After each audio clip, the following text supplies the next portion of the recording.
Synergizing Web 2 and Web 3 can result in an extra decentralized environment where users to have full control of own data. Okay, thank you. Today here is the Web 5 conference. Let's see what it's about. I'm so excited because it's a very interesting topic. The location is very nice. We go to level 2. Let's see how it will be and how technologies are reshaping the way of expression, interactions, and even art in the 21st century. Amazing story. So this is one short clip. It's in French. I'll show you a short clip of Pascal. Right, he's giving this walk.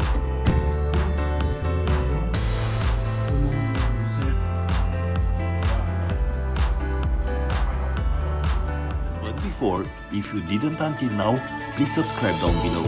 My channel, it's about life, about 21st century international nomad lifestyle. Join me and we'll have great experiences to enrich our knowledge. We'll explore traditions and habits in different corners of the world, and we'll find best places where to feel alive.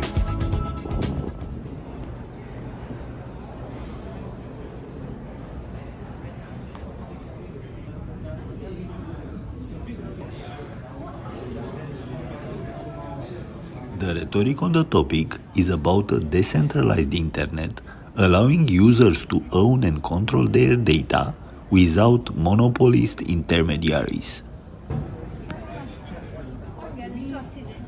Besides Web 3, Web 5 works towards a symbiotic architecture, a linked web that is not only intelligent but also emotional, being able to communicate directly with its users as people communicate with each other.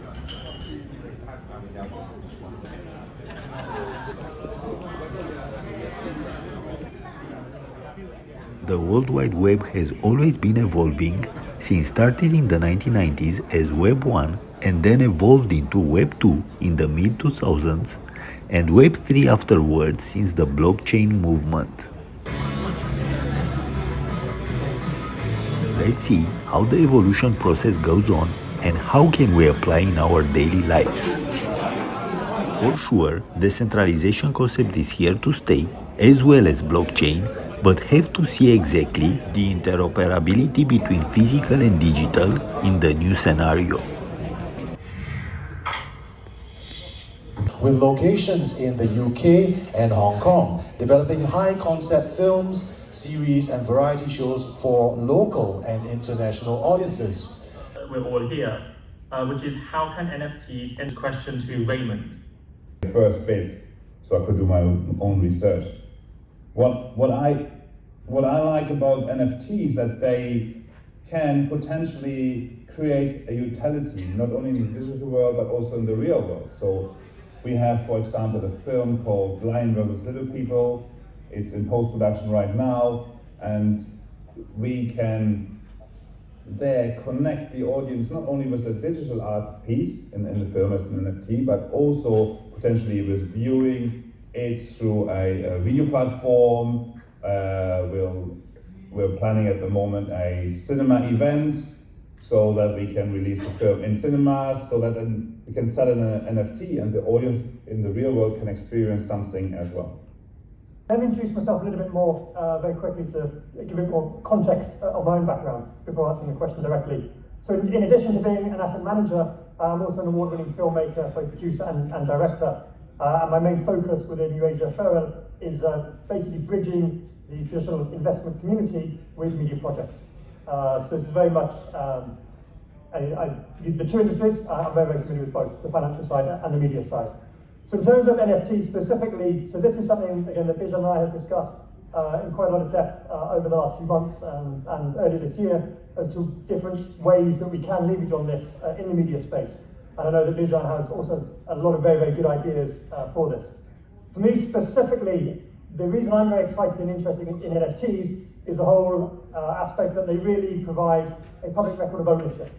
So it's owning something and it's being able to transfer that. And then with related to that, getting ideally cash flow based on that. So what is it that we could be owning in the case of media or content? The lowest hanging fruit for me, I think what is most interesting for me, and I have a very strong anime background, or interest at least, passion, and that's on the purchasing individual cells or frames of a movie, or something I love, or certain clips. So it's really taking the use case that NBA Top Shot for Dapper Lab, and taking that and applying it to your favourite TV show, your favourite movie, your favourite cartoon, your favourite TV series. So being able to purchase and owning and then trading your favourite scenes or snapshots from the content. So that's one idea. Another obvious one for me, which I'd love to see make happen, and I know that there are at least one company in Japan doing this, and that is really taking concept art from some of the shows we love, or even fan art based on licensed material, and basically being able to purchase art that you love from a digital artist. And there's a lot of great art which is created for a lot of great shows that we love, whether it's a Marvel movie, DC movie, what have you. And more times than not, this wonderful artwork never sees the light of day. But if there's a way for it to see the light of day, and for the original studios to make money from it, and for the fans to purchase it and also make money from it, I think that's a very, very interesting use case using NFTs there. But at the end of the day, I think anything where the owner of an NFT is receiving money, the issue is less a technology issue, but it's more a regulatory issue. So we need to have the regulations in place to be able to do all of this. This is my 33 years, and we're still going strong. So apart from producing comic book, we have spin off into like TV series, web series, and we have licensed our character to all sorts of things. So when it came to NFTs, I was kind of like scratching my head like everyone else, like what can we do with it? A very good example would be, for example, something like this. This is my character, and this is something that the comic industry is now buzzing. It's basically a metal plate which people buy and keep, but if the same image actually can apply in an NFT. So the idea is, how do we combine the physical product and the virtual product? Okay, on how to analyze projects. Okay, but some of the main highlights, the main key things to look out, putting their own reputation on the line. Of course, being not going to last forever. But if NFTs or this sort of crypto projects have inherently strong use cases which solve real world problems, even though it's Web3, but it still solves real world problems, then that is a very, very important thing to look at. Okay, so that's number two. And then right in short, the last point is the community, right? How do the people inside this, because it is the community are the salespeople, right? The amount of users that like the project are those that is going to keep the project, keep the prices, and not dump and not sell. So the community must believe in the project. Of course, big community, is good, but it doesn't mean a small community is bad.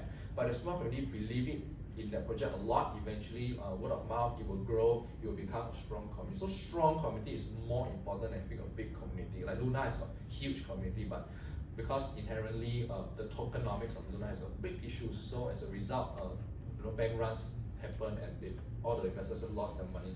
So yeah, these three things, right? The team, the utility, and the community. Again, for me, I don't have the parameters of looking at project teams. Essentially, it's technical setups, whether it's good to long, whether it's good to short. For example, if somebody says, "Wow, this one's scam, this one is a shit token," for example, then I'm short, right? So I make money. So bull or bear, I don't care, right? Like really, it doesn't matter. So essentially, I look at that, and most importantly in trading is risk management, right? Like you got to have your risk management in place, your risk to reward ratio. So again, if it's a good setup, I see good technical indicators showing that it's going to go up. I long, and very simply take my profits, don't be greedy, right? So these are more trading principles. Anybody can do. You don't need to have very good connection, Kang Tao and all that. You look at the charts, you decide whether you want to buy, short, and how much you want to actually put into each trade. So that's what I look at. It's basically okay. Sean? In my opinion, right, and traditional investment, there's not much difference. So like even in the stock market, right, there's a certain underlying asset, which is the company. And in the stock market, there are some stocks you cannot valuate, there are some stocks that's terrible one. So in NFT space, right, okay, maybe I just share with you, like 7 years ago, I feel that I have my first experience of NFT, but it's not really NFT. 7 years ago, you'll see whether you can relate to this idea. Me and my team members, we wake up very early. We were preparing to buy Jay Chou's concert ticket. Now you think about it. Actually, Jay Chou's concert ticket, right, in by itself has similar characteristics with NFT. The seats is actually non-fungible, right? You either get VIP seats, or particular seats, and things like that. So when we go there, right, we managed to get in, and I told them, hey, everybody could buy as many as you can. Reason being, we know there's a certain real-world value. And after we finish everything, we went to sell on Carousel. So you think about it, Carousel is like OpenSea. It's like you sell something, and they can verify that it's true. They know the asset, the certain particular value is a lot higher, you make money. So in the end, right, we make quite a good, I don't know if you remember that incident, we make quite a lot of money using that. The interesting thing is, but you know what's the issue? When I went back to Carousel to check, right, there are similar tickets to mine claiming to be the same seats. So these are definitely scams, right? Then I think blockchain solved that issue. Just that 1 month, right? I lost over 100K in cryptos. That time it was what DAOs were very famous, like Wonderland, Olympus DAO, all these DAOs where they give the passive income tokens every day. Okay, so I lost a lot of money that time. Okay, so I think it's about risk. Like you know that money, you might not get it back. So I go in knowing that might happen. So if I lose all my money, so I'm already prepared as one of the outcome. Okay, so that is something that I'm really prepared mentally, so I do not find it scary. So does it, you have to quit your job, do you have to start with a lot of money? No, alright? I feel that people are not scared enough. Reason being, what you mentioned, we can invest $100, $200. Fear of investing and losing money doesn't justify it. Because people are not scared enough, they don't do enough homework. If I ask you to go and buy a property right now, few $1 million, you'll do a lot of homework, you will like treat it like a real asset. But because the liquidity is so high, you can enter and exit easily, people just anyhow do it, and they don't actually treat it seriously. So okay, I think you shouldn't be fearful to the point you are paralyzed, but don't treat it like it. The way you treat your $100 will have impact on your 100,000, your millions. So I prefer people to be a bit more fearful and please do take time to really go and study. Obviously, when you learn from the experts, you can have a initial checklist and guideline. But I also want to share one thing. Whatever that you learn from the experts, right, they can share with you their experiences, but you do need to actually experience it to understand the nuances. A lot of times we think that's what they're saying, but only until when you test it, right, then you realize, oh, this is actually what they're saying. We're also going to give you guys some NFT that has certain value, and I just share everything now, is it? Okay, so for this particular event, this ticket, right, is actually sold online at retail at 190 USD. But for this session, because I've been kindly invited here to be a speaker, Raymond also asked me, hey, can I give some tickets out? How many of you guys would like to actually attend this event as a complimentary guest? Can I see that? Okay, so this one, you will be meeting the Buffers. Jack Neo, I mean, for those who know Jack Neo, he'll be there. He will be talking about his Arbois Argus NFT. You all can fire him and ask him questions, and quite a lot of NFTs there. So, okay, I think there's a QR code there. You all can scan. It will only be valid during this event, and then you all can, the discount code should be there already. Okay, you will actually get access to this. Okay, so let me know if later the discount code got any issues. Yeah. Thank you. The tickets must get by today, right? Yeah, please get the tickets by today, because the discount code only lasts until. If anyone want to, the aim is to actually make $1,000 a day, and a lot of my students have been very consistently hitting it in terms of trading profits on a daily basis, right? So if you want to learn how to actually start your journey in crypto futures to make a daily income, that's exactly what I'll actually be sharing and teaching on.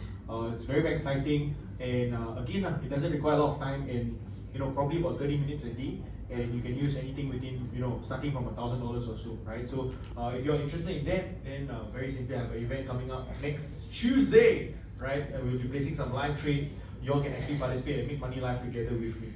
For you to register as well for this event.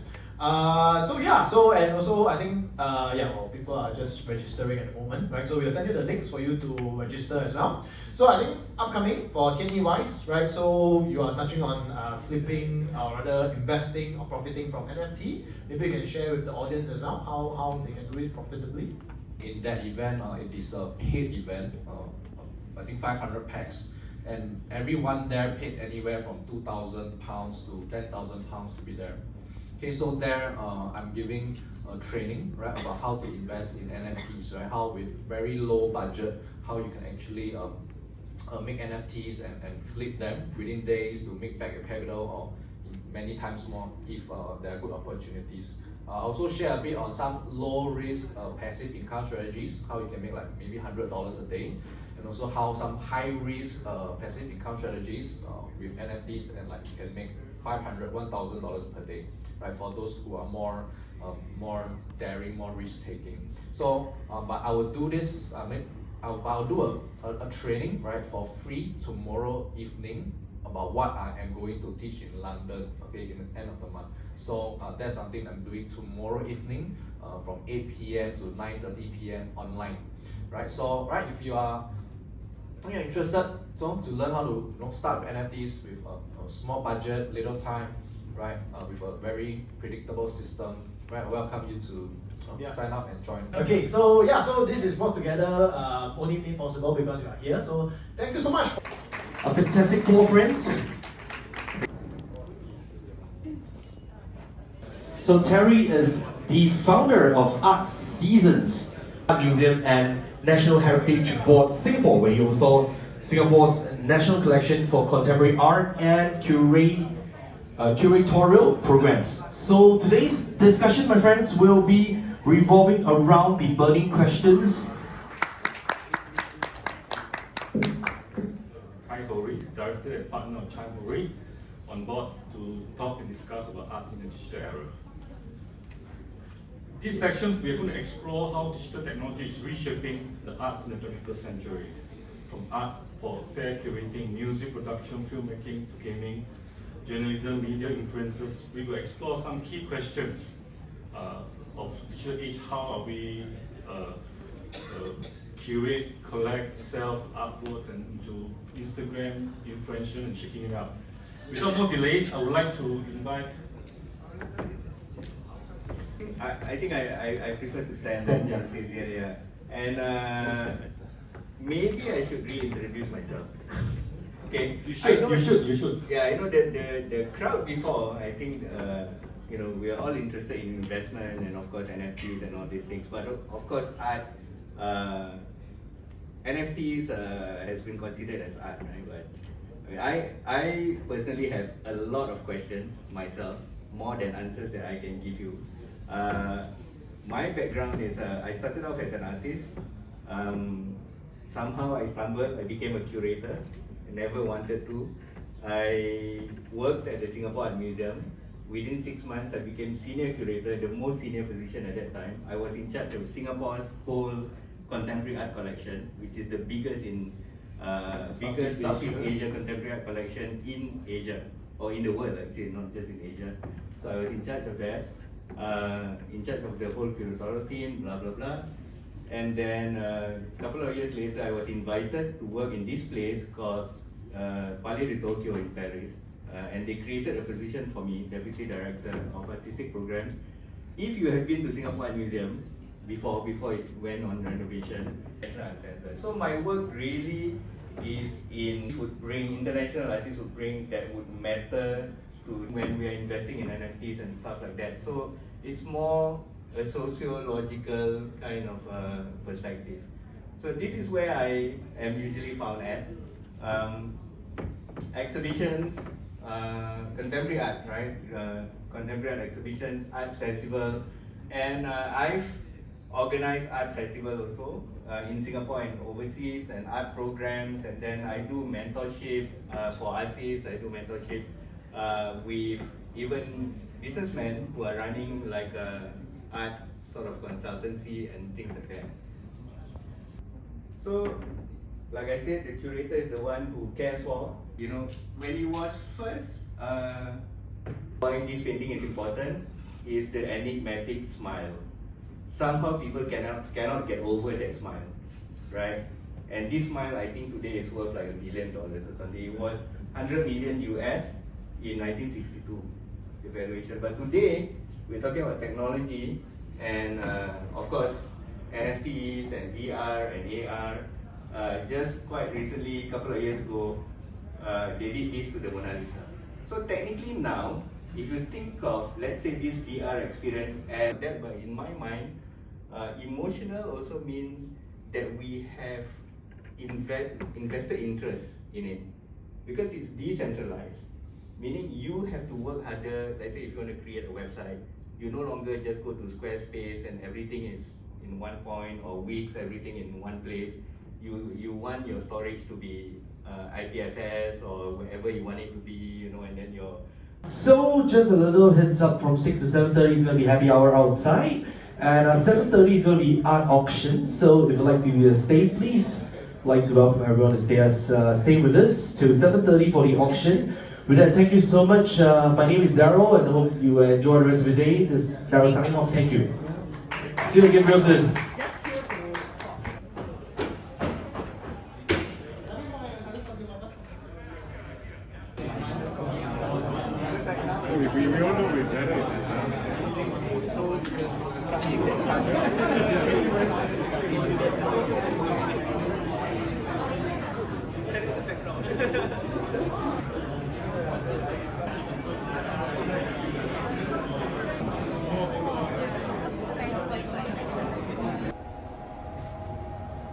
Very interesting. Let's see what follows. A game-changing concept.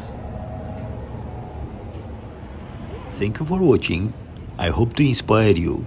If you enjoy my video, please give a like, share with others.